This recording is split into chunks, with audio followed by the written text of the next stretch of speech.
Victor wanted me to come over, some kind of consultation. I'm walking down the driveway, and the Packard's already there. Surprise! Yeah, right. It's been a while since I saw this car. How'd you pry this out of Tom's hands? I said, hey, Tom, you want to sell it? No. And just like everything else, I made him an offer he couldn't refuse. When I first seen the Packard, I said, hey, that's a Packard? This thing could look just as nice as any Merc. So the whole thing with this car is I thought it was a great-looking vehicle. I mean, what do you want to do with it? I don't know. I just got the car. My goal is to let it compete with a Mercury. This, I want to be the new lead sled, so that's a Merc eater right there. If it's done right, we could give the Merc a run for its money all day long. First sentence in the conversation, Victor says, this is going to be the Merc killer. I'm thinking about his last Merc we did, and he cut the roof off it. And I'm like, oh man, we're not cutting the roof off of this Packard. Whatever you're thinking, all I ask is don't mess with the roof line. That's my favorite, that's my pride in the whole project. Yeah, no, I love the way the chop came out. It's perfect. The rest of the lines, we could do a minor adjustment on it. I've seen your minor adjustments before. Well, you know that, but it's gotta be crazy. Victor and I have built a lot of cars together. He likes to go from top to bottom with all his builds, so who knows what could happen with this one. You know, I'm into the crazy stuff, man. I always thought we could go way further with this, and the chop was a good starting point. The whole drivetrain has to be replaced to something modern, so yeah. Let's see what we could come up with, you know, kick it around. Victor's kind of vague.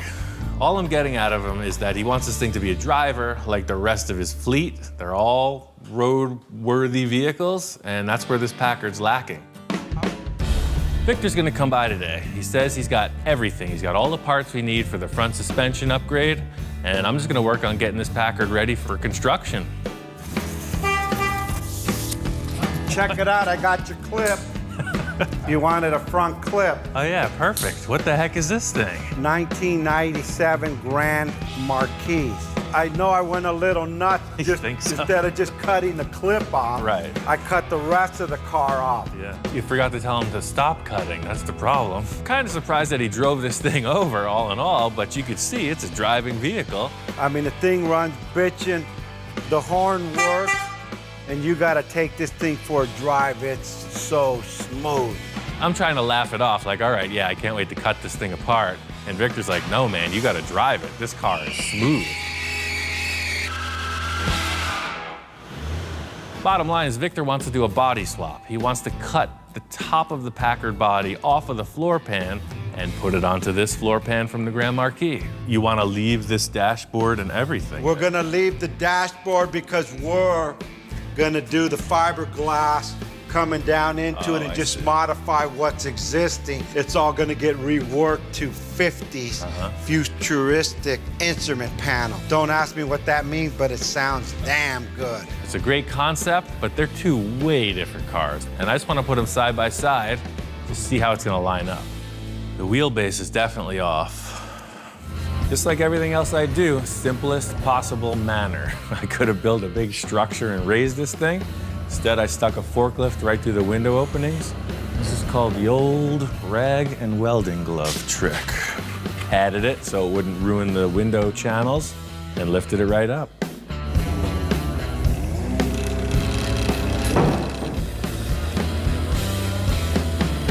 That there is the symbol of a nice, strong chop top. Nothing deformed.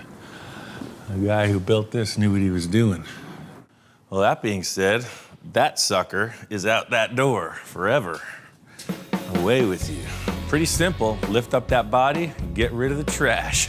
We got something better coming in. Done all you could up until this point, but it just wasn't good enough. I think the biggest challenge here is about 50 years difference in technology. You got two giant metal shapes from completely different generations. That's the challenge. It's like stacking blocks. I'm gonna put this car on that car and see where they clash. Oh yeah, and that's how the tires are supposed to sit. The back laid down perfect. The best thing I was satisfied with was how this car just kind of bottomed out. No scratchy noises, no weirdness. It just clunked right on the floor. The back looks perfect. This is exactly what Victor's looking for. That is a huge problem. The thing is, the back went in so perfectly, I was focusing on that. I had to come around to the front of the car and I could see the reason it's still up in the air. You got major issues in the A-pillar and the dashboard area. He wants to keep the dashboard stock, cut off as much as possible without affecting any more of the structure of the donor chassis. And I really need all of this in here. I already compromised the structure of one. I'm not gonna do it to both. What's happening is the Packard's a triangle coming up into the window areas, and the Grand Marquis is a box. It's parallel, straight up and down, versus triangle. As you bring it down, it ain't gonna work. Definitely hit a major snag in our grand scheme. Just as I'm trying to figure out my plan of attack, Victor walks in. Hey, how you doing, man? You did it, huh? I done did it. I have some bad news for you, though. Your call on this frame is perfect width-wise. Tires tuck. It still can go right to the ground. Okay, good. The issue I ran into is the dashboard and the wheelbase. Ian pointed out to me, hey, the dash doesn't fit in the car. Off the record, and don't tape this, it wasn't gonna fit, and I knew it, but I had to challenge this guy. Everybody that I was talking about what I was doing with all my friends, and they said, that's not gonna work. I said, I know it's not, but Ian will make it work. The whole problem here is not only the issue with the dashboard clearance, but it's also the wheelbase. Well, the wheelbase on the Packard is way out of line. You could see it's gonna need at least, say, a 10-inch stretch if you look at the center of that hub. Okay. So this is kind of what I was thinking. We could kill two birds with one stone. If we cut the chassis and extend it, it looks like maybe a foot. In car terms, a foot extension is pretty significant. So check this out, that's what I'm thinking. So I think if we cut off right here, Correct. and we can just extend it. It's too generic, just like a ladder frame right there. Simple. But it would solve the issue with the wheelbase in the front fender and the dashboard. As long as you're cool with it, I'd like to cut that chassis and bring it forward. Extend it out, let's go for it and see. So I explained the fix for the front wheelbase and dashboard issue, and then further directed him to the rear, where I was really proud of how well it worked out. I want this thing on the ground. Go underground, go an inch below surface, and then when we go up a half inch, there's no questions, it's on the ground. Victor, you know, he's shaking his head no, because he says it's not low enough. He wants the thing down on the ground. So it's close, but it ain't there yet. That thing gotta smash beer cans. Okay. After the talk with Victor, it was affirmed that we needed to stretch the car a foot. This stretch is going to be very straightforward, simply because we're taking existing pieces and just moving them a little bit apart from each other. Look at that. You can make a limousine out of this thing if you wanted to. The way that they put these frames together from the factory, it's a series of metal shapes that are stacked, and then they're fillet welded all along the joins. I'm accomplishing the same thing with much heavier stock. I have my rectangle tube mimicking the shape of the original frame, and I'm stacking another piece on top of it, doing a fillet weld everywhere I can reach, then drilling through and plug welding the parts that extend past the original join in the frame extension. So it's a series of stacked metal shapes, all reinforcing each other. This thing is done. It's time to get the body on.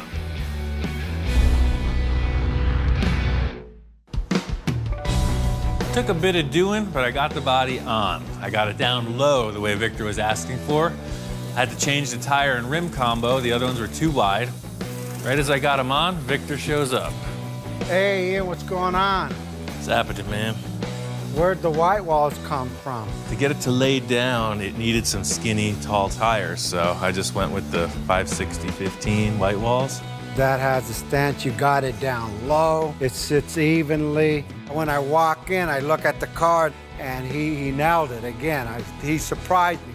Any problem with clearance in the back? Well, that's why I had to put the tires on, because those fat mag wheels were not letting it lay down. So I went with the skinny tires. It dropped right on the floor. How about up front? It looks like you took care of all this stuff here. Well, I had to do a lot of clearancing, and that's where the bad news starts. When you're looking at this car from the rear three-quarter view, it's sitting pretty. It's all good. The front end is a different story, and I gotta break the news. Let me show you how this fender lines up. Okay. It's close. In an effort to try to keep it as intact structurally as possible, I've just been picking away at it a couple inches at a time. And then the front. So what's stopping it from hitting that? Is it this corner? As you see here, it's the headlight bucket is right on that bolt. Okay, with this here, the solution, we're changing that anyway. That's all gonna get cut off, and this will sit up a few inches here where it actually comes up. It's going from here up and back down to flow. Right off the bat, Victor shows me the headlights he's planning on using, and they're a completely different orientation as the Packard units. And at the same time, we're coming off this level, and then we're coming here and up a little, and then back down. So it's got an enhancement. Victor comes in and just wipes the slate clean. He wants to restyle the entire front fender. In fact, the entire nose of the car, as it turns out. So if you're willing to just delete the front of both fenders, then it's a perfect lineup. We'll just build around the underlying structure. It's a 10-minute cut. I'll do that, and we can get this hood and fenders on. Awesome, I'm there, let's do it. I'm just gonna eliminate everything that's in the way. I'm gonna leave a small area representing the front where it meets the hood, and that's kind of it. The whole headlight and grille area is out of the fender. Well, now you can see you have plenty of clearance. That changes everything.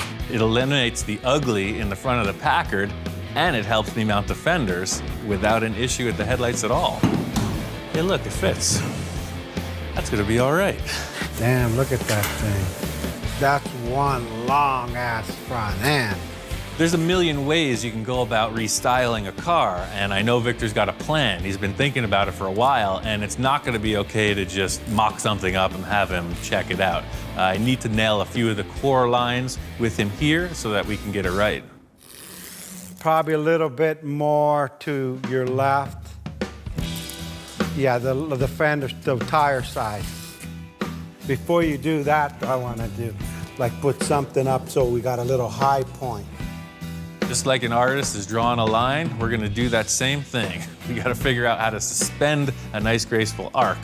First call is to try to just pull some tape across, and it looks terrible. It's all faceted, flat, straight lines. Just up like a quarter, half an inch, and then back down. Well, I have this round rod. All right. I got a pretty good idea on how materials work, so I got this 3/16 inch round rod, and I just hold that up on the same plane as the tape, and it just bows gracefully. Just the weight of it makes a perfect arch. Yeah, that's it right there. Shit, that's it. After he put the rebar on, he handed me a piece of cardboard.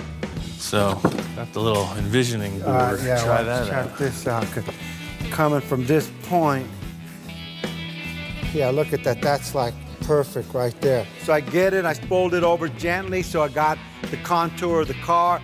I could literally see what I was thinking. As soon as he expresses this upper fender ridge, I can see where he's going with this late 40s Caddy styling. They have a very pronounced upward curve in the fender, and it's just a super deluxe look. It flows right in, right off of this line to that line right there. I'm over here going, yeah, man, that's cool. Ian gets quiet again. That design's great, but that's a lot of metalwork. You got 6 foot on one side, 6 more makes 12, by 3 foot. It's like 30 square feet plus of metalwork. I hope you know somebody who can pull that off. Did I ever say it was gonna work or not? That's a question. He says, yeah, you're not the one cutting the car up. I go, yeah, that's why I come to you. I don't want to say it's above my skill level, but I haven't tried this yet. I've cut up a lot of cars, changed a lot of stuff, but I've never done 2 fenders like this. Victor loves throwing down the gauntlet. All I gotta do is run it. I gotta run through all these tasks he's envisioning, and we're on to a new adventure. Here we go. I knew I could swap this body, no problem. These fenders he's talking about are pretty challenging. I gotta match that wire Victor set up on the fender, and a flat piece of sheet metal just ain't gonna work. It's easy to just piece together parts, but to create something from scratch is a whole different skill set, and that's what he's asking me to do. It needs to look kind of like the shape of a potato chip, if you can envision it. It's going to curve this way, and it's going to curve that way. Something for eating salsa. Gotta start somewhere, and I'm thinking that the main line of the fender is exactly what Victor created with this round rod mock-up. So I'm gonna try to create the biggest piece I can with the tools I got. The first step is to shrink it along each side of the sheet and curve it. Doesn't look like much has happened, but I'll tell you, those molecules are feeling the pressure. Hear that? It's tense. This is potentially a disaster. Victor's asking me for something he conceptualized with a piece of round rod and a lot of hand gestures. I don't have any blueprints, I don't have any sketches, I just have a conversation and I'm trying to build a car around that, so it could go either way. That's pretty darn close to what I need at this end, but you can see it's just a straight shot. So I got some stress in here and I got some stress up here. Now we're gonna put it in that wheelie thing. Let's see what happens. The two tools I'm using are really the standards for any kind of metal forming. You need to shrink it or you need to stretch it. If you're ambitious, you could build a whole car out of this if you knew what you're doing. But don't give Victor any ideas. It's pretty labor intensive, and I'm not that ambitious. Coffee break. This piece is the backbone of the design, so anything can happen, but you need a center line, and that's what this is establishing. I don't know what Victor's thinking. I'm just trying to set up this line, this one line he established. Everything for me has been structural and alignment oriented, so this is the first bit of art. Let's take this Mercury inside and see what she's got. The anticipation of bringing that front end up to the Packard, I was like, I gotta see this, I gotta see this. Here she comes. That's a trip, huh? Putting this grill to it, it gives it like this masculine, like a bulldog, literally. Maybe that's why the dog was tripping out. He probably thought it was his relative. Look at that, it's like, argh. I can see a clear path to victory. This nose piece is a game changer, but it's gonna take a little bit of doing though. I gotta trim out a lot on both cars to get this thing in position, but this nose thing takes it to the next level.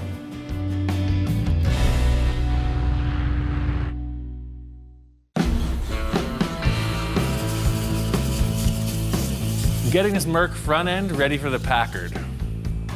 It's a rusty old car, it's been sitting around. I'm gonna clean as much of the rust off as possible just so I can start to get an idea of how this will fit on the car. Yeah. Yesterday this was way out. Now it's way in. See, the look is really good, the way it mates up to the fender, but it's way wide.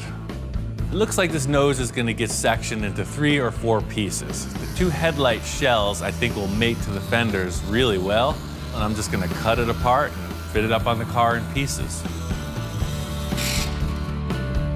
Look at that. Right up to the headlight, mates into the fender, just perfecto. And we don't want it to look crooked or weird, so I'm gonna build a jig so that they're parallel and at the same orientation. So I can weld it right to the headlight bucket. I want them to both be at the same plane, and they'll still be parallel. The big thing is to just get these headlights positioned, and then I can hang the grille and move forward from there with the sheet metal. I have to build the whole passenger fender, which is an exact mirror of what I accomplished on the driver's side, and then I'm gonna sheet in around the headlights.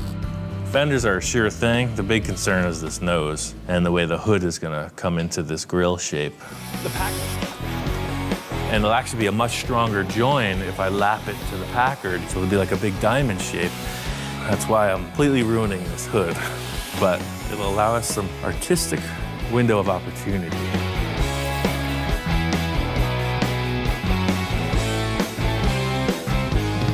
Oh, that actually don't look half bad. Sure switched up that ugly Packard. The Packard looked like a beak, a bird's beak. It was just way out and it's very thin. The Merc knew as a really wide, low car. And this really, it's a half and half. I can't believe it actually fit. Seeing that this Merc hood worked out was a relief. Now I just got to figure out the lower portion. The cool factor about the Merc grille and the hood is it's got its factory latches in place. So by lowering this section, you'll see there's a structure in here that is designed to mate up against this. And since I need to lower this, I'm going to have to section it somewhere. So I'll section it right through the dent and then repair it, weld it back together. So it'll have a strip coming right through here. I've got a clear path to finish out this nose, and it's gonna be all right.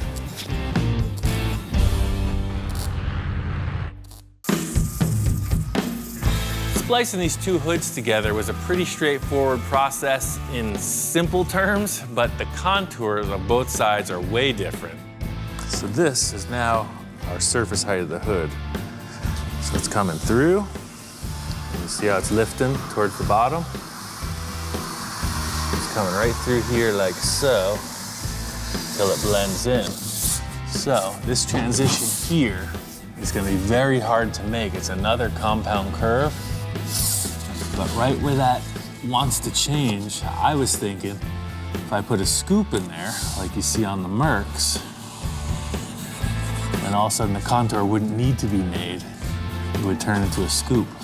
I don't know where the idea first came from for these scoops in the side of the Merc hood, but you see it all the time. It's a really cool thing. It breaks up the side profile of the hood a little bit. And because we have a mismatch in contour, I think it might just be the perfect fix. A little action in it. See, we come up with a number like this. Actually, that don't even look half bad. But it definitely handles that weird mismatch for sure. My first inclination was to put the scoop forward. Maybe not that forward, but somewhere between here and here. I know Victor likes that classic element though. I got a few ideas to make this happen. I just got to sell Victor on the idea. I'm working on getting the bottom corners of the hood rounded. You see that all the time on custom Mercs. And I'm gonna mock up this side profile that just may incorporate a scoop. I gotta show it to Victor.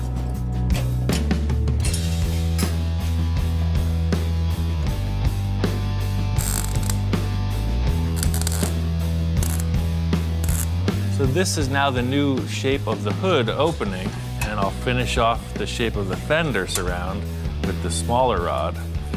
So this will be a nice radius hood edge. You see it on a lot of customs. Victor's got it like that. Ian, what's going on? Hey, man. Just kind of getting this hood together. Oh yeah, what a difference, man. I haven't seen the car in a while. I came by today and that thing looks crazy. It follows the rest of the curves on the car. Curve, curve, curve, curve. The more stuff I give them, the guy still continues to like go beyond my expectation on everything I have them do for me. Cool. That's real good. So what are we gonna do now on the hood here? Well, that's the thing, you know, the transition from the Merc to the Packard is a little weird. Once Victor digested the look of the front of the car, he was really pleased with it, but then I tell him about the problem, and that is in the side contour of the hood. I want to show him the mock-up for the side panels and see what he thinks about this scoop idea. You know, I'm glad that the front worked out for you. I kind of just did that because I know you like the look of the other car, but the placement of the scoop is something I've been struggling with, whether it goes ahead of the axle line or behind. Yeah, so. Looking at it in proportion, why I think it should be not quite half, just a little forward here. Let me see. Yeah, Wow. just whatever you like. Coming in, and it shouldn't really be that drastic. So that's kind of the opening. And then from here, I mean, I'm just gonna draw it. It kind of ends in no more than a 1/4 inch, just to come in, just so there's the scoop line there. Victor loved the idea. It was really just about placement. He wants it in proportion with the hood. He came up with a solution, and I was feeling really good about it, but Victor had other ideas. The modification isn't over yet, so don't do this until the bird sings. I just licked it, man. I was Game gonna over. say how the fat man sings, but Yeah. I can't sing worth the shit. I still got some tricks up my sleeve, which I haven't even told Ian about yet. The modification isn't over yet. Okay. I really want to get this thing to my house and just to like see it every night so I could kind of feel it and I want to look at it. Something, you know, once it's there, you know me, there'll be a slight modification. Right. This Packer's come a long way. I got it over here to Victor's. He was saying he needs to check it out in person, kind of ruminate on it. There's one or two things left for me to do sheet metal-wise, and this thing's almost a wrap. All right, so this is pretty much all the fab in the hood, aside from the scoops. I'm gonna finish these 2 scoops by the time he gets here, and we're good to go. I don't know where the idea first came from for these scoops in the side of the Merc hood, but you see it all the time. It's a really cool thing. It breaks up the side profile of the hood a little bit. My original idea was putting them more towards the middle of the hood, but Victor wants them further back. I'm a little unsure if this far back is really gonna work or not. The only way to figure it out is to mock it up and see what it looks like. The whole thing about this vent is it's all about placement and the shape of it. The reason this idea works on the Merc hood is because there's a huge indent that people cover over. The Packer just doesn't have that. The whole thing is just trying to get this thing to work. The process here is pretty simple. Just make this piece of sheet metal fit the hood and put a curve in it. The whole thing about this location change is I don't have the shop set up the way I typically would, so it's all about improvisation. The thing about this is it's a section of a cone, so I'll try to just push it. So I got a piece of pipe I found. Victor has a sheet metal brake. It's pretty basic, but I think I could pull it off. If you asked Gene Winfield, for instance, how they did it back in the 50s, he might say this was the same technique. It's as old as history. I got both these pieces formed. They look good. Tacking this thing on, and Victor comes in. Ian, how you doing? Hey, man. All right, you got the scoop, huh? Yeah, I did all the detailing on the hood, and I just wanted you to check out the scoop before we finalize it. They're kind of mocked up. I really can't tell. Can we drop the car on the ground? Yeah, I just jacked it up. Yeah, we'll be able to see how it looks in proportion to the size of the hood. I walked in and Ian finished the scoops. I wasn't really sure how they were gonna come out because I had placed them more towards the back, and then they look kind of funky. For sure, it doesn't need to go back. A little forward, just to see. I just wasn't feeling this first vent and its location, so I was telling Victor, stand back, let me move it around, tell me what you think. 4 eyes are better than 2. Yeah, that looks more in proportion. Yeah, I think about right there, that's it. By moving this vent around, you know, you hit a sweet spot. I tacked it in place and then stood back, and I concur. This thing is looking good. That's it right there. Actually makes it look meaner. Yeah, it just breaks that up. Now, the hood, instead of being 20 foot long, now it's only 10 foot long. Right. Well, if you're cool with the placement of those scoops, I'll just finish welding them in. That's a no-brainer. There's a lot to do on this front grille, so I don't know where you're going with that.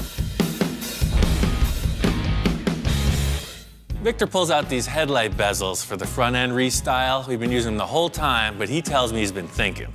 Last night when I got up at like 4 in the morning, I mocked these up. Then I remember I had another set and I actually put the light bulbs in it. So I got one more set.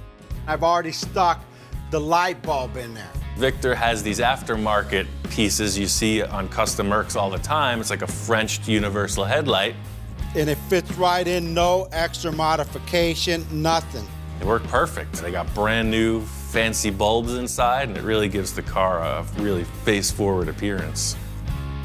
Now it's been cut, sectioned, chopped, straightened, length, and now it's French. I think this is perfect. So we just weld those surrounds right to the fender, and that's it, done. So we're committed now. Let's get into the grill. That's another story. I asked Victor what grill he was using, and he comes over with a wagon full of parts, you know, the swap meet thing. I even modified the wagon to carry my equipment.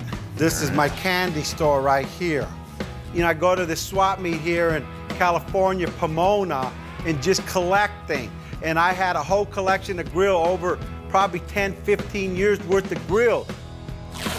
That's option number one, a floating grill like off of a shoebox. This grill works perfectly if you're building a shoebox. You can see the orientation of the headlights and the bumper, make it look just like that car. I mean, that's an awesome center bar, but it just tells you it's a shoebox forward, and that's the thing. It's and like it doesn't go with the lines floating. See, this thing float, and that just, it doesn't do it. Yeah, it cuts it right across. Victor's really looking for my opinion in a lot of ways. Option one, nada. Nada. But still, it's not easy to put these parts on a packer, so it's got to work out somehow. Option two is a 53 Chevy. This might flow a little better. Really works with these curves in the Merc opening, though. That's cool. The second thing up is this grill from, say, a 53 or 54 Chevy. It's a good-looking piece also. That fits it and it flows. The only problem I see is, what do you see behind it? You see nothing but the radiator and all the lines of the modification we've done behind it. It doesn't work with the overrider either. You Yeah, have to no, run just a blade bumper.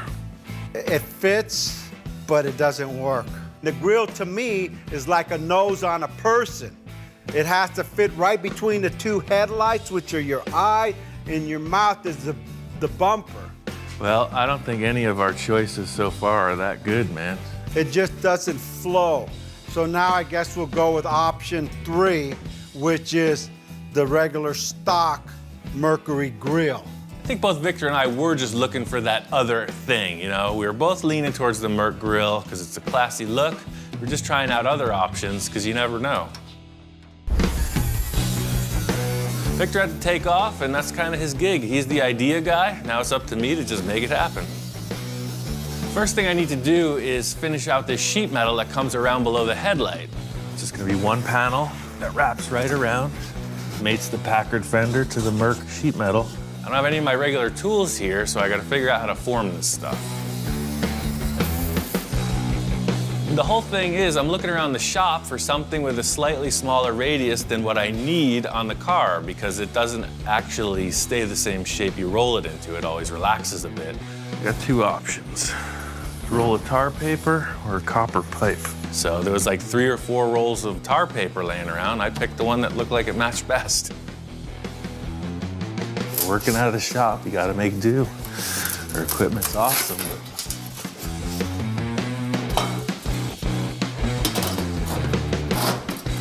there it is. Getting this sheet metal panel in place around the front of the fender, I know it's not right, it looks a little flat. I'm gonna build out the wheel arch and then take a look at it. I don't have a bender, so I'm gonna do the old tire trick. I've used this trick a whole bunch of times before I got my fancy equipment, and first thing I can think of is a Volkswagen rim, because you always need some of that, and I know it's gonna be the right radius. Back before all those fancy tools were around, that's how they used to do it. They would take the spare tire off their Model T, and they would curl it up. It takes a little muscle, but I got some to spare.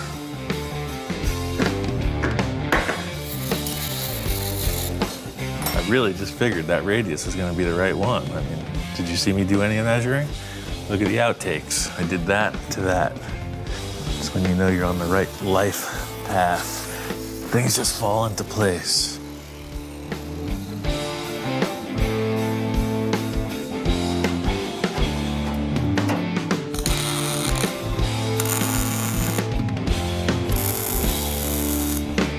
The wheel arch is gonna work, but the sheet metal panel ain't happening. It's starting to look like a cartoon car, you know? The whole thing with this simple forming is that all it yields is a very flat shape. I'm gonna go look around. I know Victor's got a ton of parts around here. We gotta make the fender look right, and I'm just looking for other options. Back here in Victor's storage yard, I know he's had this Merc back here for a while that we've been using as the donor parts car. And yeah, Now that it's revealed, I think we all understand exactly why this is a parts car. Somebody really screwed it up. Looking over the car, I could see why it was abandoned. I mean, whoever started the chop, they cut it apart pretty good. They just didn't know how to put it back together again, and that's what ruined it. I've seen some pretty rough work, but nothing quite compares to this chop top. So the parts I came over looking for aren't on it. So what I was thinking is I could maybe use this section of the fender, take this and flip it around backwards to the other side. They're both very strong, and the curvature matches the part of the Merc fender we're using. I think maybe these fenders are enough for me.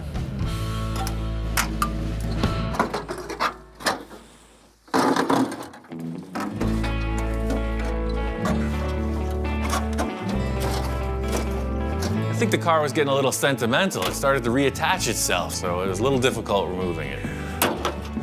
There it is. We really don't have much to work with, so there's only one way to find out, and that's to take them back to the shack and see if it fits. I got the Merc fenders back in the shop. I'll do a little slicing and dicing, see if I can make them work. The whole thing with these leftover parts is that it does have a really nice radius. The fender well opening is represented, and it's, you know, it's original Merc sheet metal. You can see clearly it's curved, but it also has a slight curvature this way. See, you got this nice undercurved section. It's nice and round. There's plenty of material to come up. So that's it. A little duct tape. This thing's done, ready for paint. The whole thing here is we're missing what we need. That's why I tried to make it. So now I'm gonna try to make it once more, and maybe this time it'll stick.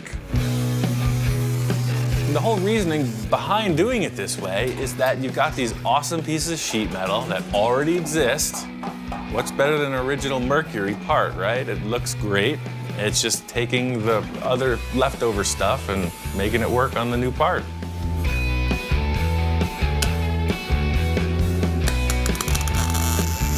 I got the piece of Merc sheet metal fit on the car. It's welded up. It looks like it's gonna work perfect, but I need to cut out the wheel opening so that the tire will steer. I started the fender opening with this round tube, so I need to continue that detail right through to the bumper. So I'm gonna continue with the radius on top and then gradually angle it forward and then turn really sharp right into the bumper. Everything here looks good. I was just finishing cleaning it up, give it a once over with the sander, and Victor walks in. Ian, how's it going? Right on time, man. I got this thing pretty much nailed. Hopefully it's what you're looking for. Look at the white wall on that thing. That's like right on. We wanted to see the wheel and tire. The radius on the tire is bitchin', dead on. Victor walked in and he was all smiles and nods. He was liking it, and he didn't realize the amount of effort it took to get here, and we weren't going backwards, so he had the right response. I know you want it to look as much like the Merc as possible, so I took a section of the leftover front fender off your car, and I used that, and that's how the whole contour flowed out into the headlight area. When he was talking to me, I didn't quite understand what he was trying to tell me. I mean, it looks like it was designed and built like that from the factory. This whole car's flowing, baby. We're done. That's it. Send it to bodywork, and we're off to the races, man. Does it turn, though? Does it turn? So it looks great in the end, you know, both at ride height and drop, but my main concern was that the car will steer and the tire doesn't hit anywhere. I've been thinking about giving this car to Craig. Okay. The only thing is, his birthday's in a couple weeks. If we can get this into bodywork, this thing's ready, man. Bodywork and painted. I don't believe it's ready yet. After looking at the car, and especially now after I see this flow, I got some issues back here. I think we need to do a little bit more to this.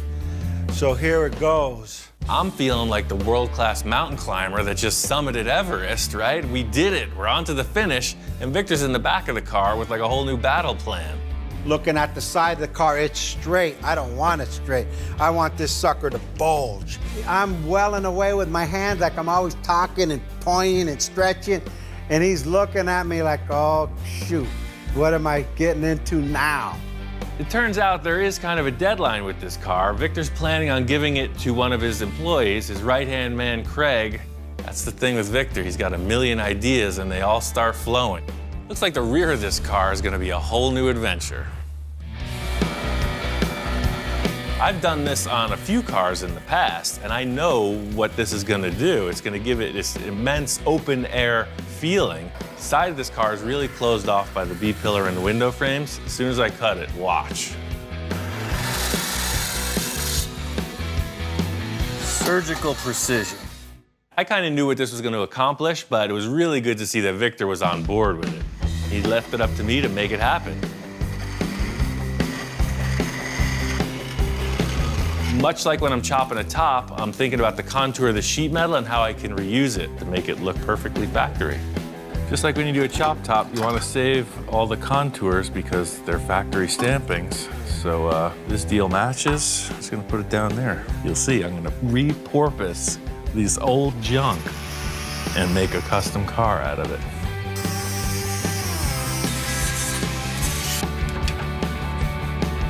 Reusing these pieces was a good call. The bottom piece was a little nip and it fit right back in. Unfortunately, with the top, the length of it was more than what the pillar afforded me. As it turns out, this piece is just too small. See, I just got away with it on the bottom. On the top, this contour changes a little bit right here, and we just don't have the material. See, it's been welded and fixed in the other chop.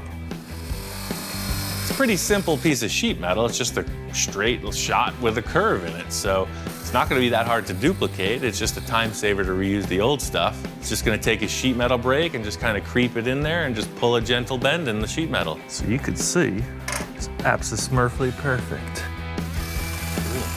While Victor's here, I wanna mock up the shape of the fender skirts. Once we figured out the outside line of the skirt, it's just a matter of trimming the metal to fit and fastening it to the fiberglass. Victor's whole plan here is just completely covering up the old rear door. By having the skirt match up with the front door jamb, it's gonna give the illusion that the two-door was always that way. Yeah, that's it right there, man, that's it. I think you're onto something. Victor liked the look of the skirts. I'm just gonna replicate that in steel and get the car ready for bodywork and paint. This car's getting very close. The last few things are wrapping up. Victor's got his interior guy, Lino, on it. Yeah, Lino, he's done a lot of interior work for me. He's done 4 or 5 cars for me. Lino, right now we're designing the seat. They're off of a 62 T-Bird, and we've already molded them into the back seat of the Packard, and they fit perfectly. On the interior, I wanted to keep with the theme of something in the 50s, right? We're going Merc Eater, right? Lino, show me how that's gonna look. Okay, you wanna do some diamond tuck? Okay, good, good. Okay. One thing unique about Lino, he's deaf. And then what about here? What are you doing here? Here's the leather. I don't know sign language, but I don't know what it is. I understand exactly what he's telling me. In fact, that guy talks more than any guy I know. Okay, so that'll be just pure leather. Okay. Okay, he's gonna do a red seam here, okay.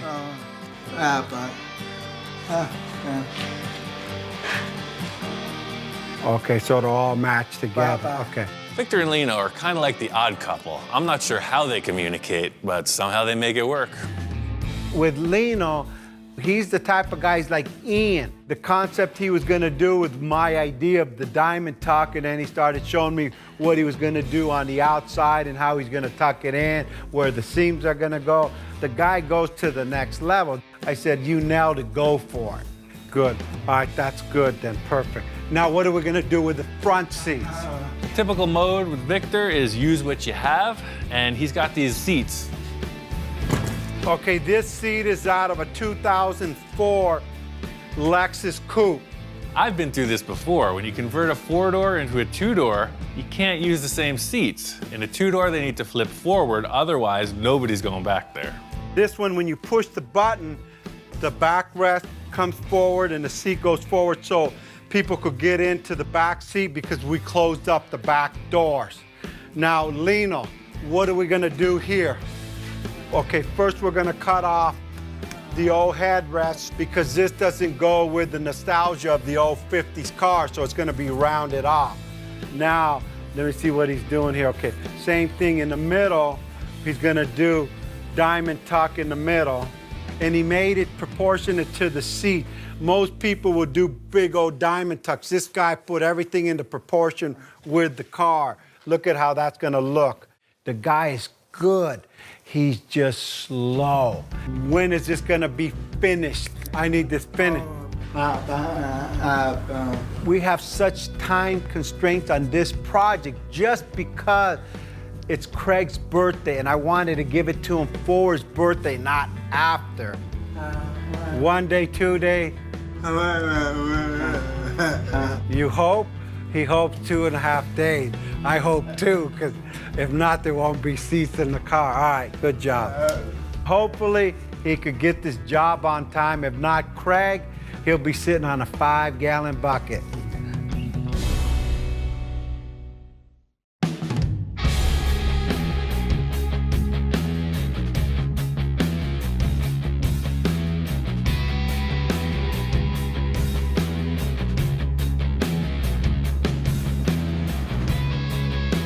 Car's done. It's a wrap. Victor's guys got it all dialed in.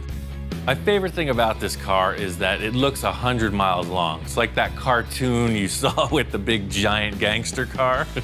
It's exactly what this thing is. It's really stretched out. It's low, it's lean, it's mean. That car looks great. I knew once I give it away, that's it, it's not my car. So I said, hey, I want to enjoy it while I can. We better take this thing for a test drive. And it drove so smooth. I said, hey, Ian, you want to drive this thing? And he looks over. And I'm like, of course. It's what I came here for. Chassis swap was an awesome call. This thing drives like a new car. The gloss paint job makes it very classy. We're driving. I said, pull over. I want to see this thing. When I stepped out and, I seen the car driving and looked at it in a wide open space, it was like, wow. I mean, this thing looks mean. I mean, like really, really mean. I could tell from Victor's response, his expression as I'm cruising by, it's exactly what he wanted to see. He's a happy camper. I looked, I said, hey, Ian, get out of the car and look at this thing. Let me drive by. I mean, look at it. I was always sold on the rear view of this. I did the chop to my preference. Victor kept that in place. The thing that really turned me on about the whole thing was the nose. The way that the Merc was modified, just a little bit, car coming straight at you looks good. I see him with his thumbs up and I seen the guy smile.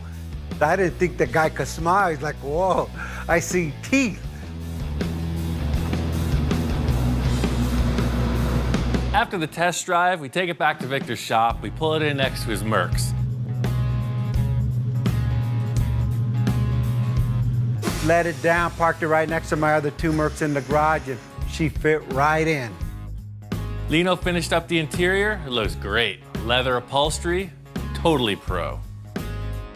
Victor was able to get an original Packard steering wheel, and Lino modified the wheel to fit and the dashboard to cover all the existing late model stuff. It looks old, acts like new. I'm so charged up right now. I can't believe Craig is gonna get this thing. He's gonna flip out. Yeah, I called him, he's due any minute, and I told him, hey, come down, check out my new car. I just completed it. Yeah, he has no idea what's gonna happen here. It's a heck of a bonus. I don't know how Craig's gonna respond. He's a pretty cool character. It's all business. Let's see how this works out. Wow, this thing came out beautiful. Didn't that come out really cool? Check it out, man. What do you think? Wow, you guys did a great job on this. I brought you here, and I know today's your birthday, and all the effort and everything you've done, man, dude, happy birthday. That's your car we built. So this whole time, we've been building your car. I just paid you back all the effort you did for me, and that's your No car. way. Happy birthday, Really? man. Yeah. Thank you. For somebody to go ahead and do that for you, it's totally awesome.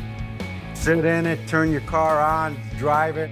It took some time to go ahead and sink in that the car actually belongs to me. You know, still as I'm talking right now, I'm not believing it. Craig, man, you look good in that thing. Let me see, close the door. Are you sure this is mine? It's yours, I already told you, man. You just need the shades and you got it, man. Look at that face. A face only a mother could love. This car is totally awesome. And to even own something that Victor and Ian had built together, it just, there's no words that could describe it. It's priceless. I'm glad. The only car that I've ever given away goes to this man. And this just continues to inspire me for the next vision. And with Ian, anything's possible. Victor redoing this Packard is proof positive that nothing's ever finished unless you want it to be. He's got me thinking about a bunch of projects of my own that just might need a little refreshing. I'm always up for a project with Victor. He pushes me to the limit every time. Yeah, I didn't recognize this until I started to walk around. I know that modification on the tail end, the interior, and there's some action going on in the front. You know, this is Jack's car. I was trying to get this from him, so I don't know how you pulled that off. You know, I'm a negotiator. I made him a deal he couldn't refuse. Victor seems to acquire cars in the same way I may go to the hardware store. Pick up a new wrench, Victor picks up a new car just like that. Somehow he got together with Jack and made this car his. This is one of my favorite stock-bodied cars. It's almost like every year Riviera hits it, you know, from the boat tails to this style. They're all awesome. This car is beautiful as it is. I'm just trying to get on the same page. Like, what's he thinking? When I was a kid, back in the days, this is like where I started from. You know, lowrider cars, I'm going back to my roots. As soon as he says lowrider, I'm like, oh yeah, low and slow. That's cool. My original idea was just to leave it alone, finish the body work, keep it stock, and just lower it down. Well, then I started thinking, I said, hey, let me see, me and Ian, stock, no way. I stood back and I see a few body modifications so you could kind of see what they are, but I don't take away from my childhood dream. This is what I've always wanted 50 years later. You're trying to tell me that you still haven't accomplished every childhood dream. There's still a list of them. This was the last one. We're in the consultation phase, and sometimes I gotta offer a little dose of reality. The thing is, I know you're subtle. You have this potential to go awry from being subtle. No bubble top, no fiberglass. We're gonna go just stock with minor enhancements, I promise you. Victor's saying it's gonna be easy. We're only gonna modify a couple things. And same in the back, there's too much fender well. Like 50% of the wheels gotta be covered up. 50%? 50%. That's not subtle, that's half. It's subtle to me, come on, give me a break. Had Vinny, my nephew, draw up a rendering on the computer, and I'm showing you what it's gonna look like. It looks factory. I mean, check this out. See how just subtle? Oh, wow. And anybody, I took it down. I did around the wheel well, and that's simple. That's just 2 things. That's not 10 things. Wow, that is, dare I use the word subtle. Victor pulls out this rendering, and I'm pretty impressed. You know, we use the term lowrider. It could go anywhere. It could get really crazy. This looks like it's gonna be pretty classy. It still looks like a Riviera, right? If you can rein it in and stick to this looks like 3 things for sure. Like 1, 2. In looking at the rendering, I can see that it's pretty subtle changes. You know, when I'm bringing up the idea of 3 things, it's like, okay, front wheel arch, rear wheel arch, and one more time, and we're out. First rule of a lowrider is it's gotta be low. This car's set up on coil springs all around. We're not gonna use them, so I'm gonna cut them all out just to get the car slammed. Yeah, I always get anxiety when he cuts my cars out. You don't really need those springs anymore. The main enjoyment for me is giving Victor that shock value. You know, he's got a really nice car. I'm sure it was a considerable investment. So to go in there with a blowtorch and just start slicing stuff apart, it's exhilarating. Smells like fresh baked Riviera. That's the only time I see you smile is when you tear stuff apart. Because he's gonna give that tension right back to me. I know it. Later in the fab, he just gets in there and he's picking and picking, you know? So right now, I'm gonna give it to him while I can. Wow. It looks good. Yeah, now that I see it, Ian, man, it's looking like real nice. I mean, look at that. That's beautiful. But I was telling you yesterday, getting this car on the ground, you can see it's an awesome lowrider. I mean, as is, and Victor's feeling the same way. You know, we drew this up and that looks pretty cool. But then as you see the car sitting there, Victor looking at this car on the ground, I could see maybe having second thoughts, you know? It's like, whoa, you know, do we need to jump into this big project? she's pretty. Look at that body. Look at the stance already. It's a beautiful car. So I'm kind of talking him down, telling him we're on the right path, you know, we can do this. It looks good, but we can make it great. We're aiming at getting this wheel arch to look just like the drawing. Right now, I'm just trying to get this thing in the ballpark. Everything changes once you get down to the fine print. Now that we're in the sheet metal phase of it, you know, we might be able to tailor it a little bit more like the Riviera looks. Now I have something that I can hang this on. This is all set in, and I just attach this to it. So that way I can decide, is the fender here? Is the wheel opening back here or up here? And I think I'm gonna cut the bottom of this off so it drops another couple inches.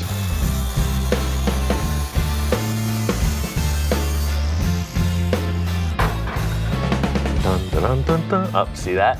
This is a first. Usually the shop inspector is the harsh critic, you know, the stink guy. He comes in and he's all tongue. He's like, yeah, this is on. That is the lick of approval. He's into lowriders. So see, this line will follow straight through. The big point of concern here is this line that runs the length of the body. You know, the drawing doesn't show it, but it's a primary element in this wheel arch. It comes down the door and goes up over the tire. My goal as of today is to just make it look as close to that drawing as possible. This is all just a setup for discussion. Ian, how you doing? Hey man, got a bunch of stuff mocked up. Before Victor came in, I made a mock-up of this lowered rocker panel. That way we can get a feel for the whole side view, how high the car will be off the ground. Wow, man, you got that thing low. I mean, you know me already. Yeah, that thing's on the ground. That's looking real good, man, real good. This mock-up is important because we're trying to translate this drawing into what the car is actually providing. You hit it right on the whole panel. The only issue I have is just with the opening of where the tire is. If you could just expand that out, and then, I know I said, hey, put it on the ground, but hey, come on, let me at least go up driveways. I knew this coming in the door. I was just, just listening. Just waiting for that moment, where it's like, surprise, we're changing everything. I'm not saying I changed my mind, but I want to enhance my thoughts. The thing about Victor and working with him is he's always changing his mind. So while I'm building something, I'm thinking of 50 different ways to rebuild it, and that's just the way it is. It's kind of setting yourself up for the inevitable and knowing how to pull through it. I just want to make a quick mock-up to make sure we're on the right track. And I think I know how to get what he wants using the stock Rivi parts.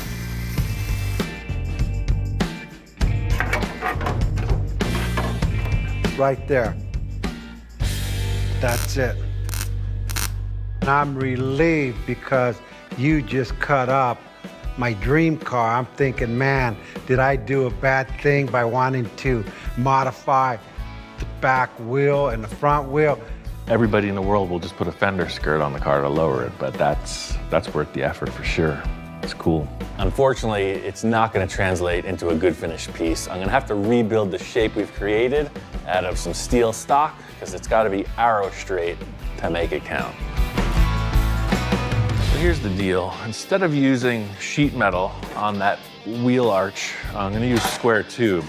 If making rear wheel arches out of square tube was easy, everybody'd be doing it. You know, it's not that it's impossible, but you gotta have a nice graceful curve in the metal and put it all together. Tube's gonna come right through, and that'll give this a perfectly straight shot. Great little session of envisioning we had there, but now it's time to cut all this junk off and make it right. Using this angle, it's pretty thick, and that's gonna give the sheet metal something to hold on to. You could see when we attempted to do all that, we ended up with a big caved-in mess. This quarter panel has to look as if that giant stamping machine at GM nailed it. But we're changing everything, and I'm hand forming it, so it's pretty techy. The one thing that's gonna sell this idea is having that line flow straight through the fender well opening. So it's straighter than a straight line, so I'm just going by all those trim holes right down the center. From day one, this is why I've been so interested in customizing cars. You know, it's the metal fabrication that's kind of the root of why I started this. Started with rust repair, and now it's building custom three-dimensional panels. All right, so that's that. As far as this rear portion is concerned, I got this all fully welded up, so that ain't going nowhere. Is there something behind me? It's like, you know, when somebody pats the kid on the head, almost the same thing. It's like, keep it up, man. First review by Senor Inspector.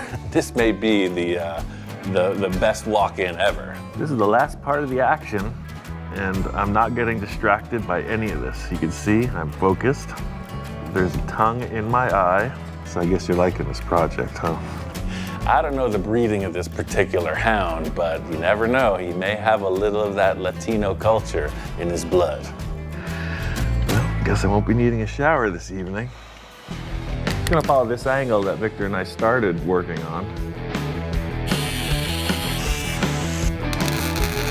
I think I'm on the right track. Shop Inspector is all full of approval, so hopefully Victor is thinking the same things.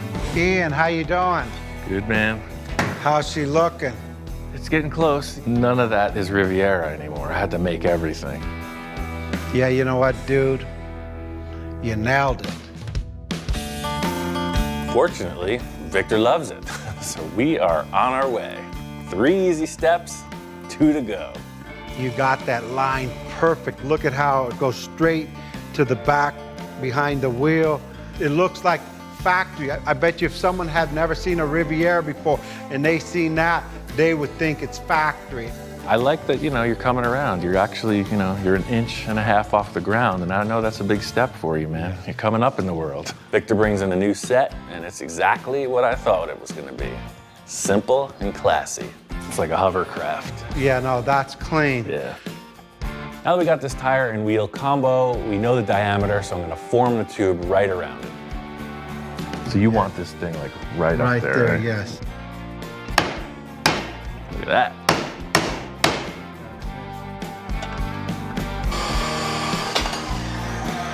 All right, now when I shake my head, you stick tape on it. Right, so to me, proportion, it's looking too small. It looks like a little teeny hole there. I agree with you 100%. It looks like a little freaking pinhole in the side of the car. So, you know, we shrunk down that one that I rolled. Let's just roll one right out of the tire and just put that on there and see what it does.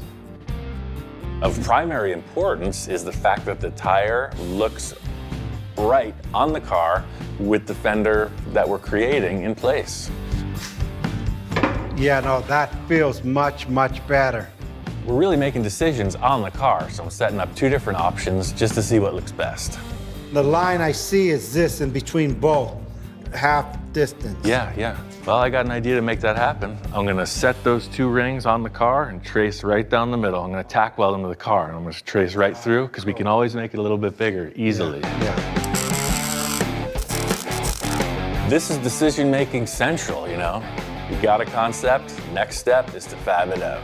Any last wishes, last No. requests? I'm ready. I'm committed. Go for it. It's a nice car. There's a million ways to go about this, you know. I'm trying to play a conservative. You know, the back was pretty straightforward. I know the front's not going to be that simple, so I only want to build it once. The main thing here is to just get that mock-up three-dimensionally, you know, cardboard, tape, spray paint, whatever it takes. This isn't the car. So you can see you're flowing in this general direction, sort of like this. Voila, instant lowrider, just add tape. I think it looks pretty aggressive with that.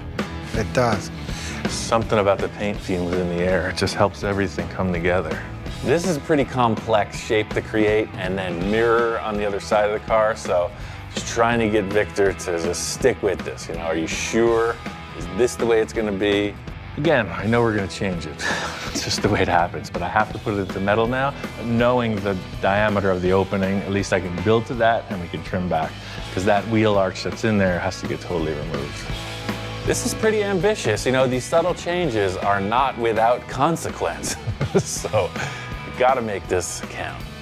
But without no risk, there's no reward. That's right, ladies and gentlemen. No whisk, no reward. Decision's been made, we are on our way. As simple as this front wheel arch looks, it's very complex, especially bending a tube. I have a plan, but before I get to it, I want to replace the cardboard with sheet metal.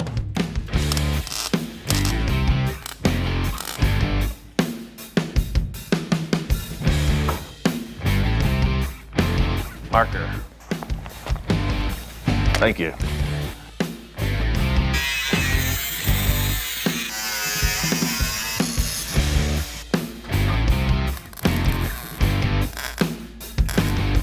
After going on a cruise night with Victor, I realized we had forgotten a very important part of the process, and I wanted Victor to come in and check it out before I go any further. Ian, what's going on? Working out these lines. That looks nice. Right around my white wall showing. Yeah. Everything's flowing. This project's a whirlwind, you know. Victor and I are all concept. The car's on the ground, it's gotta look good, it's lowered, etc. There's other factors to consider, and we gotta talk it out. This is exactly what you're asking for. Yes. But it's slammed, the frame is on the ground. You gotta lift the car up on the air suspension to ride. So, I mean, what I'm figuring is, you know, circle in an arch, it looks great, but it's so tight right now that when you bring that up, you know what I mean? It starts It's to gonna look weird. funky. I'll probably be able to see the engine, right? Well, that's the thing. It all depends on what you want out of it, but when we raise it, it might not look right. It's gotta look as good at ride height as it does sitting on the ground, and that might mean we have to adjust these fender well openings. I never figured on, hey, I gotta drive this thing. My look is slammed park. Right, and that's what I mean. We built this car, but literally it is metal to concrete. Even though the rockers are up, you know, the frame is on the ground. So I got these bags just in. There's no compressor or anything. Let me hit it with the shop hose. And one thing you gotta remember is the back always lifts first. I got it so it lifts so fast that it's gonna crush those rear quarters, so just kind of watch it. Can I have a car that just anybody could get in and lift up without having to lift the back up, the front up? Can I get a regular car where I just go up easily and down? No, lift the back up first, the front up second, turn your head left, turn your head right. One of the subtleties about close clearances is there's a procedure. So he's not taking it easy, you know. He's like, I want a turnkey thing. Why can't my stuff be simple? Full custom ain't easy. Victor should know this by now. And in raising the car up, sure enough, the front tire looks weird. Yeah, no, I mean, I could definitely go over curves. That's one good thing about it. You could set up the valves to have side-to-side action, you know, Yeah. flip-flop like it's showing, but right now it's just a bag. One bag is pushing the air into the other, so it helps us pose the car. So right now, rocker panel's down. So that's as low as you can get. So that's Right there. That's about cruise Yeah, that's height gonna right be there. cruise height right there. Yeah, Right? yeah, exactly. So that's where I could drive it and still go over manhole covers and cruise it, If right? you're lucky, yeah. Yeah, on so a good then, day. yeah, I'm a lucky guy. We lowered this down 2 more inches. Yeah, and then now this bar's down to here and we're cruising and then we achieved what I wanted. Right. Changing the radius modifying the fender a bit, it all adds to a better look in the end. Yeah, I'm glad you said something about that because, you know me, I would have had to enhance it at the last minute. Knowing me, the bodywork would have been done, painted, and then here we go again. Well, the good news about all this is we're already there. We're in the ballpark. I'm just going to lower that arch down, weld it in place, duplicate it on the other side. That mock-up is finally dialed in. Now it's time to just get her done. No second chances, so we got to nail this, finalize it, and get onto the rear end. Go for it, let's do it. Although I have the radius finished around the tire, it needs to curve with the fender too, which isn't that easy. The focus on this whole modification is to make it look as if it could have been done that way from the factory. So the main challenge here is to maintain the lines of the Riviera, keep it subtle, as complex as it may become. The whole deal is I'm going to try to keep this distance even to about the 10:30, 11 o'clock area. And then I'm going to have to start to pie cut it to get it to bend. Came up with a concept of cutting this tube every few inches. The easiest way to translate that would be maybe if you know what flexible exhaust tubing does. It just is able to be formed pretty simply, so I just don't know how much cutting is going to be required.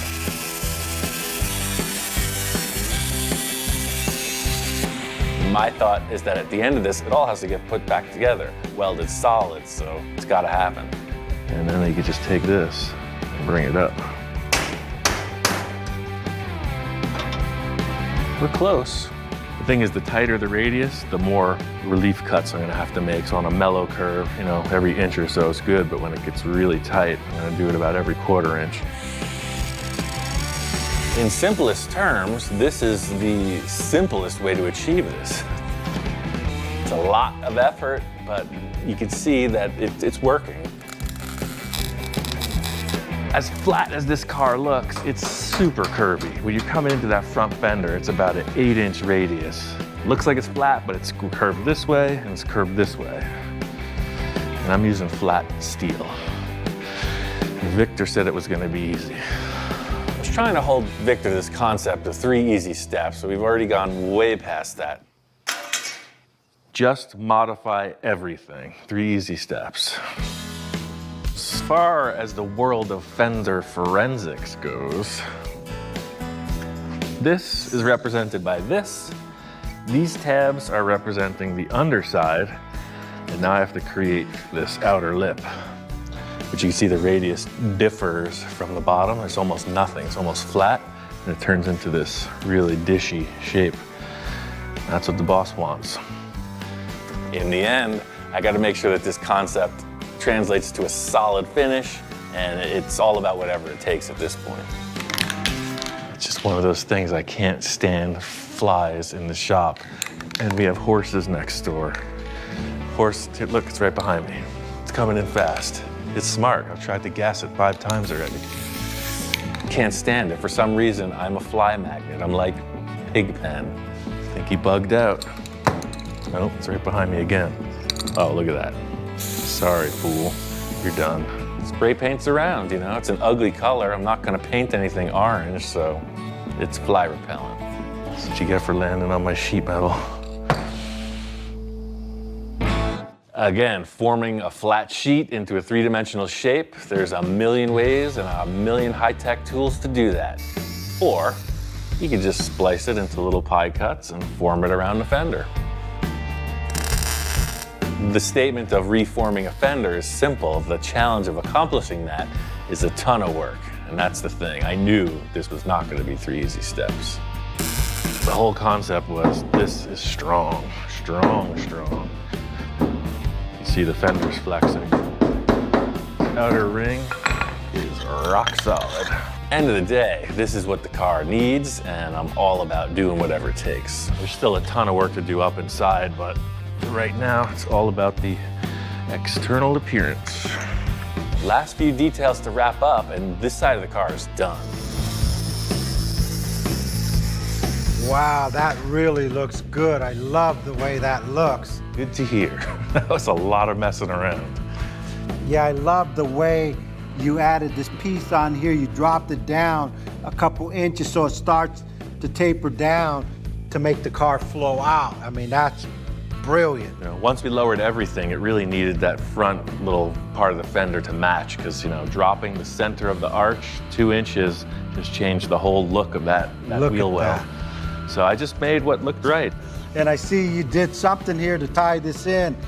That really flows. It actually adds to the car. Like, it looked like it was built from the factory that way. I think that this is kind of that what happened moment, you know, and that's cool. Guys that know the Riviera will look at it and wonder if it wasn't some kind of special edition, who knows what. Even though it was a ton of work, in the end, it is pretty subtle. Yeah, you know what, Ian? This side is done. I mean, 100%. The rest of it would take care of it in body work.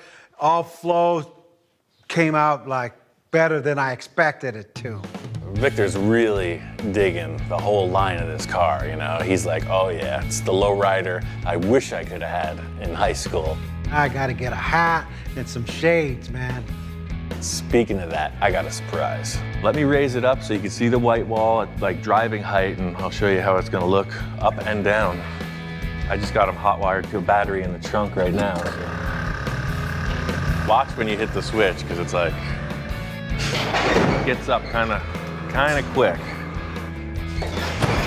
Wow, easy there. Easy there, partner. That's ridiculous.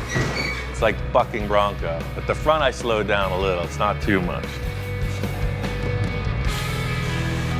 And it don't go side to side, does it? It does all the moves, baby. So if you want to, you know, get your ghetto groove on, you can dump it side to side too. So we'll have a little gangster lean if you want that. If Victor wanted a lowrider, that's what he's got. Front, back, side to side. You took that literally seriously about the lowrider stuff, huh? That's what you want, man, right? The thing is, it's not quite hopping hydraulics motion. You know, this is a cruiser, air suspension works perfect. The sides look like you're drawing, but there is no reference as to what the heck's going on with the front or the back end of this car. And there's a reason for that. I figured once we finished the sides, we'd get the feel, and we don't need no plan to tell us what we have to do in the front. All we have to do is walk over and start thinking and talking, and we will come up with something, I'm positive. We don't need no stinking plans. Never.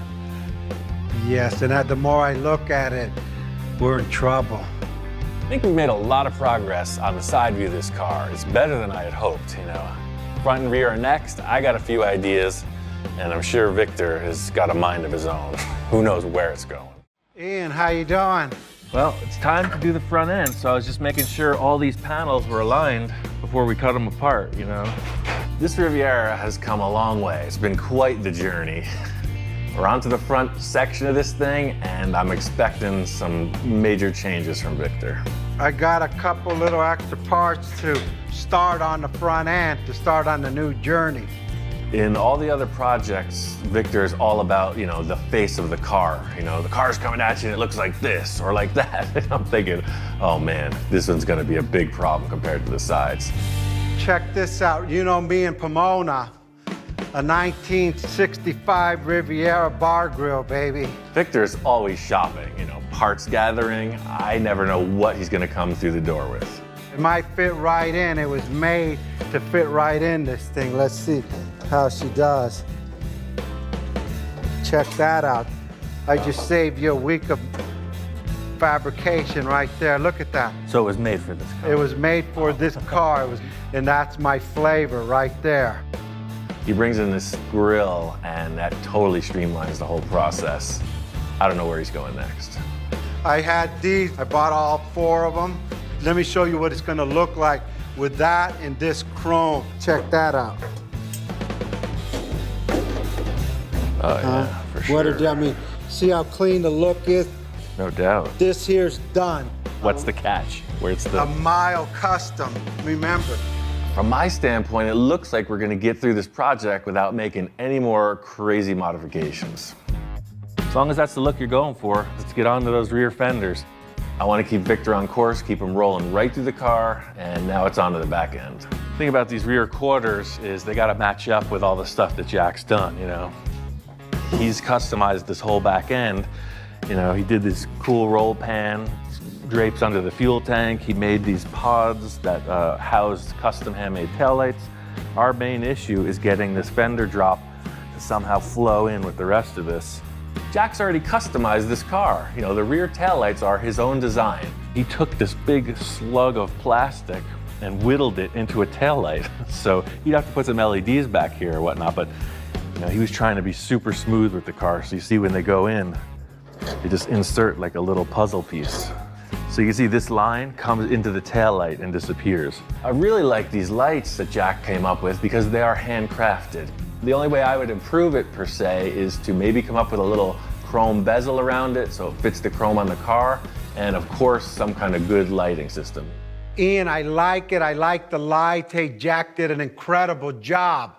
But it's not in my vision of what I see this car should be with the modifications we did on the side.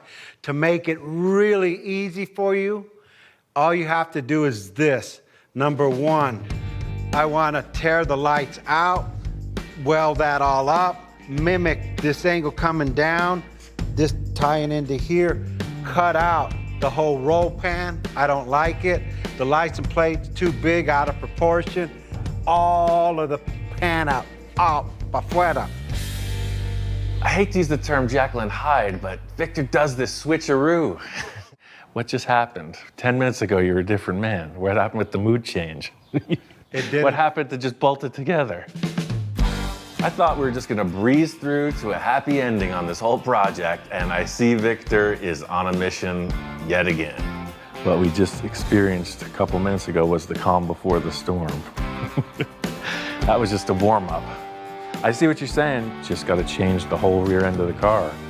Yes. No problem.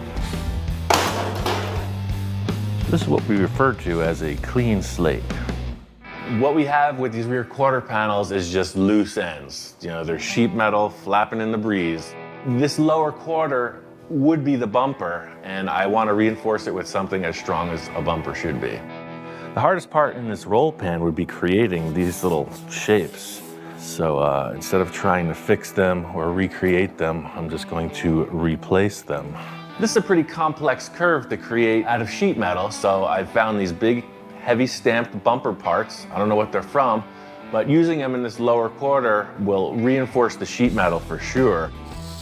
The idea is I have these two shapes that will not change on their own. So I can attach to it, I can hammer to it, just whatever it takes to form the sheet metal to this contour. These provide a good surface. You have to cut that, bend that, twist that, reface that, patch that.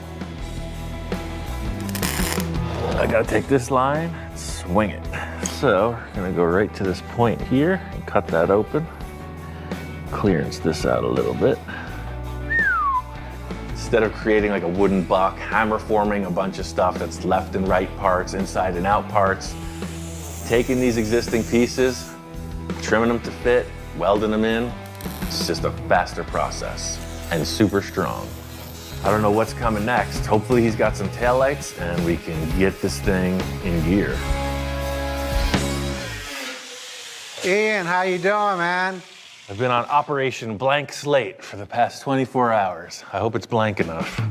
I'm thinking about what you kept describing, you know, with all of your motions. And what I took from that was you wanted this angle to be mimicked here. Yes. And then same deal here. And you did it. You did it. You could see it going almost like a V. Yeah. That's cool. And I like V. That letter sounds real familiar to me. You know how I work, man. So last step for the rear fabrication is this French license plate frame. I mean, it's nothing to it. It's a typical scenario. It's not going to be this deep. That's why I wanted you here. I'm going to cut that open. Let's set this where we need it. I didn't touch the lights because I want you to see everything kind of complete. Jack's custom tail lights, they're pretty darn cool, man. I don't know how you're feeling about it, but I wanted you to just take a moment to reflect after we get all the fabrication done, then make a decision. All I have to say is clean, clean, clean. Instead of hanging the picture on the wall, you're putting the picture in a frame. It's perfect. What do you think? It's pretty groovy, huh? You know what? I don't like it. What? It's a square thing. How could you even possibly improve on that? Change it? Yeah, let's cover it back up. All right, good no, call. just kidding. I'll take all those pieces and just put them right back. At this point, timing is critical. I'm doing the mind reader thing, trying to read Victor's mind, focus in on his thoughts, get these taillights nailed, because there's literally millions of taillights in the world. We only need 2, Victor. Check these out. Oh, for sure. Okay. Victor comes in with a pair of taillights. Everybody's seen them. They're the classic Cadillac taillights. You see them in a lot of street trucks where they're set up vertical. Cool factor is they have that production part chrome bezel around them, and that sells it. I love the way this is Frenched in there. It's what, about 3/4 of an inch. Let's just tape these chromes on there and just take a look. The placement of the taillights is critical in the attitude of the car. This is a low rider, so my thought is low car, low taillights. That's the flip side of what Jack did, those little things on the tip of the fender. Taping these in place really helps you just get a feel, you know, it gives the car some weight. I like it. I know Victor's always looking for that custom look, so anytime I have an idea that'll take us down that path, I'm always ready to pitch it to Victor. Yeah. Look at that. Look at that. Look, that's badass. That's hot. what I envisioned. That's exactly what I envisioned. Yes, custom lenses. I could just blow a lens just like I did on the Packard, and you know, the supercar I did the same thing with clear, but yeah, like you say, that dimension, so you'll have like this Frenched section with the plastic coming out. That's it. I was really cool with Jack's taillight design, and I pitched this idea of custom lenses to Victor, and right away he's all about it. This is it. I don't care what it takes. Nothing else matters to me. This is all that matters. Of the whole car, Correct. Forget about. That's space age. That's This real. has to look Yeah. the way you got it curved here, Yeah. has to come and curve there. This is it. I'm going home with this. I'm sleeping with this under my pillow. Let's get the bumper on, let's get this on the ground. We haven't seen it slammed yet with some of the body work and the lines presented. I got a surprise here. Yeah. Danny with Big D Chrome got it done in 5 days. All the welding, all the repair. It was pretty amazing. Totally nice, because Jack, you know, he narrowed this, he spliced it, you could see all the work inside, and they made it look seamless. I've been waiting for this because we can't do anything more, and unless they tweaked it out and changed the shape, it should just pop right on like it's supposed to. That looks good. That's clean. Oh yeah, that. Look at that, how tight it is. It makes Jack's taillights look like it's in a perfect little frame, man. That's nice. Even though I pitched Victor this idea of making new taillights, I'm still in it for Jack. I still want these taillights to happen. Look how good it makes Jack's taillights look. Uh-oh. It's nice. I think we gotta just bolt it on and drop the car, and then you'll decide that Jack's taillights are awesome. Let's see what the car says, Ian. Passing the buck, huh? Putting the bumper on and dropping the car, that's the stance. Victor and I always do this thing where, you know, first impressions, you know, how does it feel? What's it look like? Nice and low, sleek, classy. Totally makes a difference on the ground. You know, I'm glad these fenders took the shape they did. It's a total game changer. Crazy, huh? Yeah. So far, so good. I like what I see. I came in the shop this morning, and there were a few surprises. The car is painted, and it's subtle. It's a very mature call. It's a good-looking vehicle. I'm building a lowrider car. I'm just keeping it to the conservative point. If you ask people that know me, they know I'm really conservative. Yeah, I saw the bubble car. Yeah. This guy is super talented. I've known his work for years. He's done a lot of stuff for Victor. He's done a lot of cool stuff on Victor's other cars, the Zephyr, the Merc. Dude's first rate. When we stripe this up, you just want all these just to come to a straight, just point right there and stop, right? Correct, that's Okay. it. Once we do that, it'll be nice. It's gonna break it up top to bottom, and you know, a little more to look at, a little more bling. Can you be done in an hour? Give me 30 minutes, we'll be out of here. 24 hours from now, we will be on the freeway, going to the show. The paint and graphics is in session. I'm gonna be outside and doing my thing with the taillights. Typical Cacho form, we painted the car with no taillights. This process is like Old Faithful to me. You know, you set up the grill, you get the plastic to the appropriate temperature, you have all the fittings with the wooden clamp forms, and then you inflate it with pressurized air at the right moment, and voila, you have a taillight. Ha-ha! Winner! Every time I do something new, you know, there's a learning curve. That's the problem we've been facing. Specifically regarding the thickness of the plastic, the material your backboard is made of, the alignment of the planets, as Victor's put it. We keep getting these ruptures. It's science. It's like clockwork. With this material thickness and the parameters we're working with, it's just not happening. You know, life is a learning library, so the first options didn't really pan out the way I was hoping. I have enough material for one more shot, so I'm gonna make up a whole new jig, try it once more, having learned this much in the prior attempts. While I get that ready, it looks like Victor decided to go with a silver leaf and pinstriping idea down the whole side of the car. This process is pretty cool. They tape out a bunch of lines and they end up with a negative reveal, a masked shape of what their graphic's gonna be.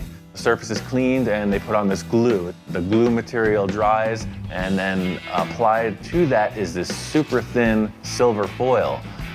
It's almost like a paper dust. It's really fragile. So this is applied, dried, and then this turned finish is put on it. He's using a cordless drill, which I've seen him do it by hand, but the cordless drill is really fast. Putting a little spin in the silver leaf, which gives it a nice little effect. Just gotta take your time with it. He's got it nailed. I mean, to see him come in with that drill and just pew, pew, pew, pew, pew, just shoot down the line, that's pretty trick. If all this isn't enough, Victor's got his window tinting guy working on top of everyone, getting the windows dialed in. The shop is hopping, the car is really progressing. Yo, what's going on? Hamburger, it's about time. I'm starving. Oh, we learned you can't have any grease. I cleaned this whole thing down and I got your tail light in the oven. The issue is with the 1/4-inch acrylic, it only stretches percentage-wise so much. So I was asking it to like triple its size. Yeah. Oh yeah, no, it won't do it. Now I made an 1.5-inch band by 18, so it should puff. I just want it to go out 3/4 of an inch. Yeah, this is it. I'm good luck, you know that. What? This was gonna come out perfect. There it is. Well, let's take it inside and see what it looks like. It's kind of ridiculous, but it's not uncommon to be thrashing on your car right up to the minute the show opens. But I don't know if anyone doesn't even have taillights on their vehicle yet, let alone trying to blow custom lenses while the car is in final paint and polish. Finally, we get one that works. You know, this is the learning curve. So if we had to make 1,000 of these, try number 4 is pretty good proportionally. So it's close. We definitely got something to work with. My problem is I've seen too many options on the car. Now I'm not confused, but I'm not sure what I want to do. I don't want to say I told you so, but why didn't you leave Jack's freaking lights alone? It would have been done. I just couldn't stand looking at it, man, you know? Victor's option is these existing lenses from Moon Eyes. It's almost the same thing that we're doing, just a different shape. He's talking about trimming them down, you know, customizing something that's already there. And, you know, we got a bunch of options on the table. All we're missing is a decision. The last 24 hours of every car build is all in the details. You know, that's what brings it all together. So it's a thrash, but every little thing is being attended to. I really like this car. I mean, it's classy. It could have gone any different way, but right now, it's presenting itself really clean.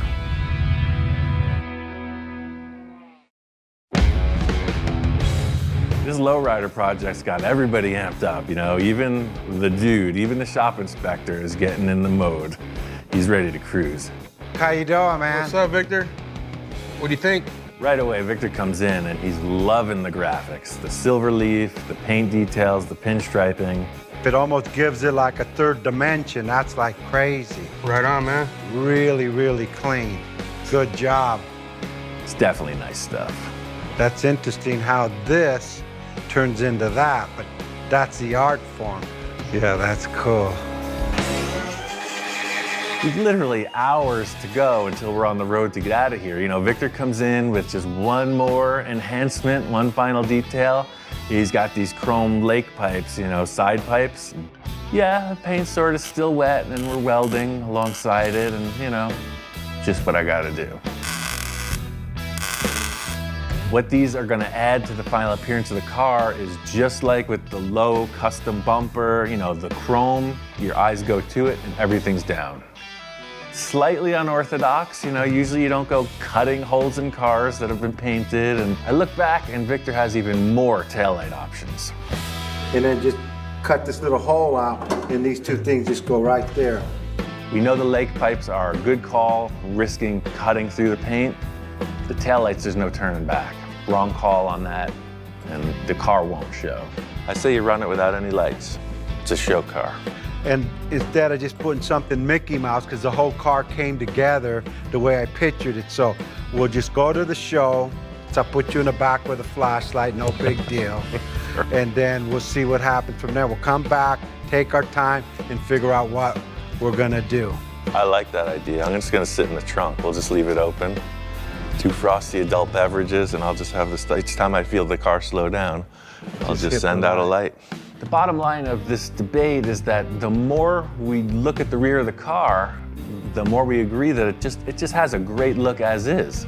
To put in taillights that don't complement it at this point doesn't make any sense at all. I mean, the whole front end is muted. You don't even know that there's headlights in there. So, I mean, if we want to talk aesthetics, that blank look, you know, this is freaking classy. It's like a sculpture.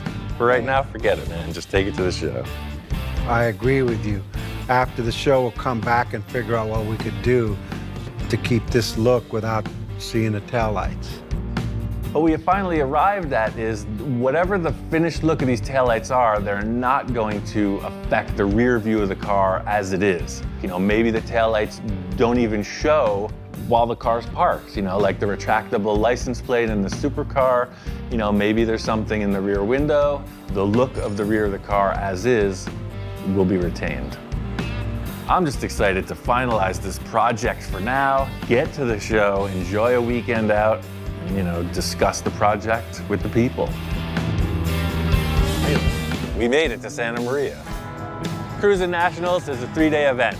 This weekend is pretty special. And not only were we preparing to build the car to debut at this show, I got a call from the historian, the Hall of Fame manager for the West Coast Customs, and they want to induct me into the Hall of Fame at the show as well. True story. They held a private event for the awards, but the big payoff for me was sitting in the lineup, signing autographs with all the legends. The Hall of Fame is actually carrying on a tradition that me and Barris and maybe Ed Roth and a few of the early customizers, we started this whole thing, you know, clear back in the late 40s and 50s. And now the new guys are carrying it on. And then Eon Russell, it's really wonderful to see him come along, and I know he's doing a fabulous job, and he's doing some really nice, creative, custom work. It's all the guys I worshiped growing up. It's all the people that led to me making this career decision to do what I do. Crazy. I mean, I literally grew up reading about this guy, yes. And now I'm in the club. Hey, how's it going? It's like not even me, you know. If you know me, I'm a quiet, geeky guy in the garage. I'm not a celebrity. Hi, man. I don't want anybody else's money. Just yours. What? We're just waiting for the security to escort us out of here. Yeah. I feel like we got away with something.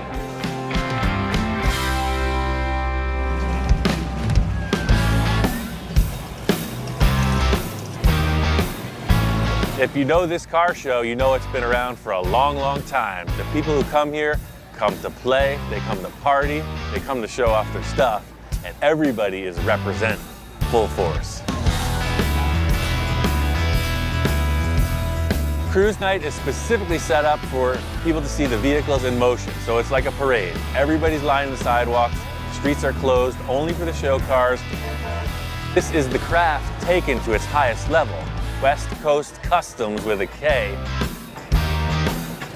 The lowriders, the tail dragger scene, the bombs, anything low and slow is represented in force. This is all about the classics. The whole thing is a cruise night, it's just a warm-up. That's kind of like everybody landing, a meet and greet, have a few conversations for the big show on Saturday. But I'm really looking forward to getting to the show in the morning and seeing the Riviera.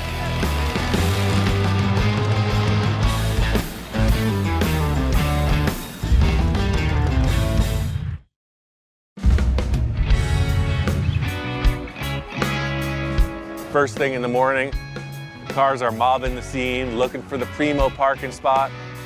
Last night was the cruise, today's the show. Everybody's planted, barbecues, conversation, good times.